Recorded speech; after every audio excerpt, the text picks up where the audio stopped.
saga judiciaire, André, on s'y attendait quand même. Le célèbre narcotrafiquant Joaquin Guzman qui a été condamné à la prison à perpétuité à New York. Et d'ailleurs, il a pris la parole avant de prononcer de sa sentence. C'est la première fois depuis son extradition aux États-Unis, il y a 2 ans et demi, que Joaquin Guzman s'exprime verbalement. Effectivement, donc, il a parlé, il a dénoncé ses conditions de détention à New York.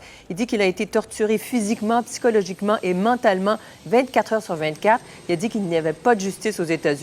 Alors donc, le narcotrafiquant qui a été le plus puissant du monde pendant une bonne vingtaine d'années, vous l'avez dit, a été condamné à la prison à vie. Il a aussi été condamné à 30 années de prison supplémentaire pour avoir utilisé des armes automatiques et à la saisie de 12 milliards de dollars américains, ce qui serait donc des profits tirés du trafic de la drogue.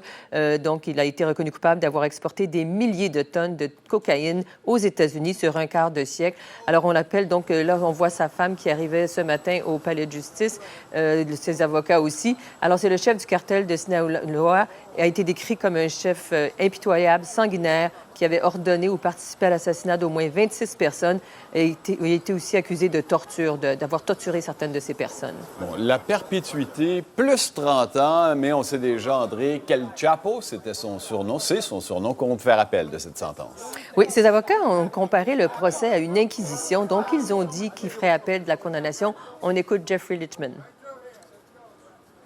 I'm not here to tell you that Joaquin Guzman is a saint. I'm not here to tell you that what occurred, that the witnesses were unusual than any other American trial. All we asked for was fairness. And no matter what you think of Joaquin Guzman, he still deserves a fair trial.